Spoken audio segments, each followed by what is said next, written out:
What if I told you that the most commonly recommended exercise for poor leg circulation after 60 might actually be slowing your recovery? It sounds hard to believe. But as a surgeon, I see this every single day. People walk faithfully. They elevate their legs. They wear compression socks.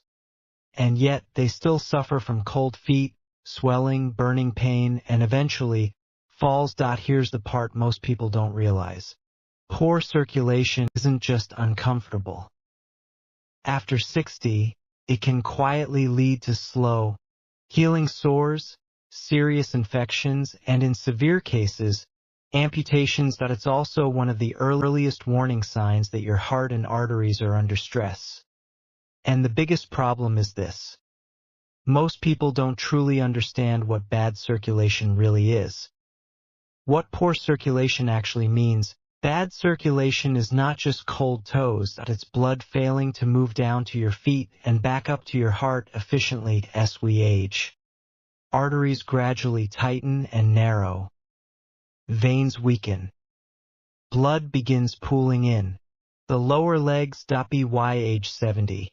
Nearly 1 in 5 adults has measurable peripheral artery disease in the legs, and many don't even know it yet. Surgeons don't guess about this. We see what happens when circulation isn't restored early. Swelling turns into sores. Balance begins to slip. Then one fall starts a rapid physical decline. But here's the good news. Recovery does not depend on step counts. It depends on specific movements that physically push blood back toward the heart. And once you understand which muscle drives that pump, the solution becomes surprisingly simple. Today, I'm going to show you 5 movements surgeons rely on to restore circulation, reduce swelling, and protect independence after 60. And movement number 1 may completely change how you think about exercise at this age. Movement number 5, ankle pumps, the second heart.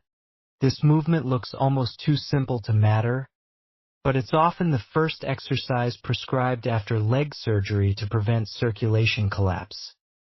Your calf muscles contain what doctors call the venous muscle pump, sometimes referred to as the body's second heart. Every time this muscle contracts, it squeezes veins in the lower leg and pushes blood back up toward the heart. After 60, especially with prolonged sitting, this pump weakens rapidly.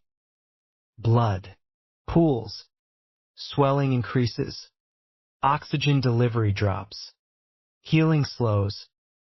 Clinical rehabilitation studies show that simple ankle pumping significantly improves venous return, even without standing or walking. To perform this correctly, sit upright with your feet flat on the floor. Lift your toes toward your shins while keeping your heels down. Then press your toes into the floor and lift your heels. Move slowly and with control. Aim for 20 to 30 repetitions, 2 to 3 times per day. You can do this while watching television or reading. Walking relies on momentum.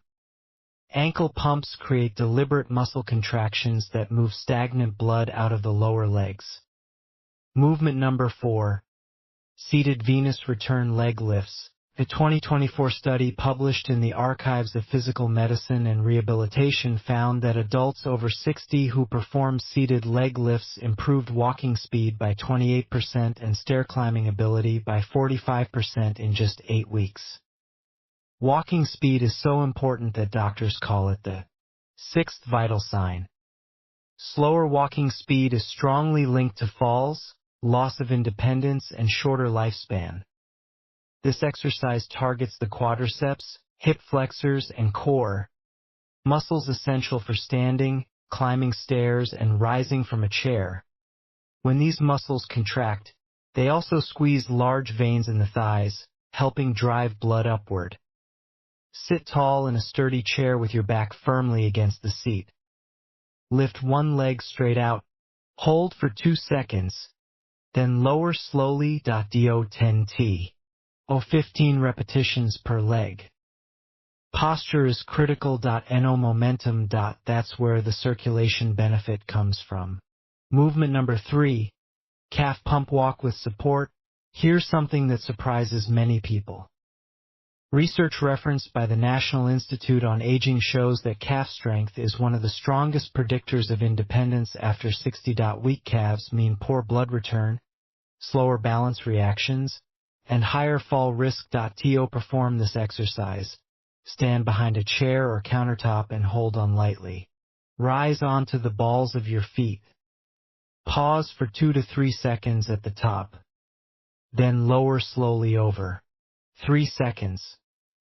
That pause is where the magic happens. It forces your balance system and calf muscles to work together.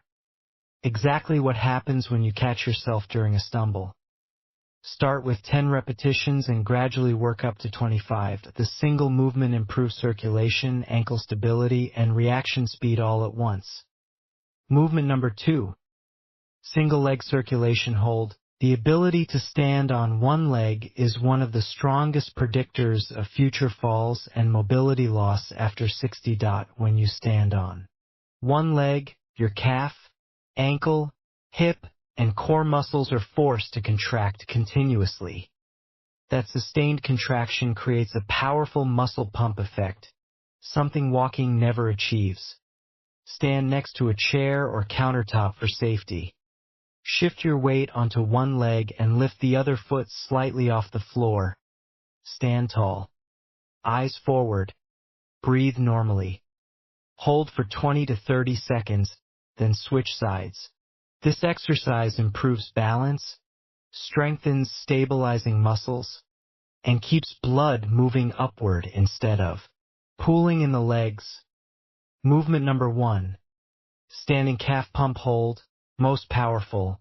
This is the movement surgeons rely on most worldwide to restore circulation after 60 NO machines, NO impact, NO medication. Just controlled pressure where it matters most. Stand behind a chair for support, feet hip width apart. Rise onto your toes and hold for 3 to 5 seconds, then lower slowly. The hold is what makes this exercise so powerful. It keeps the calf pump fully engaged long inu. To overcome swelling, pooling, and sluggish blood return. Clinical rehab data consistently shows that seniors who master controlled heel raise holds improve circulation, walking endurance, ankle strength, and balance confidence all at once. And when done with support, it's safe even for people with arthritis. Final message: walking is good, you should continue walking. But walking alone leaves critical gaps. It does not fully activate the muscle pumps that move blood out of the legs. And it does not train the balance systems that prevent falls. These 5 movements fill those gaps. They take less than 15 minutes a day. No GYM. No equipment. Safe at home. So tell us in the comments which exercise surprised you the most. And which one are you starting today? And don't skip the next video on your screen. It reveals a simple wall-based exercise surgeons now say works better than walking for building leg strength, balance, and joint stability after 60. Watch it next. It could change how you train your legs from here on out.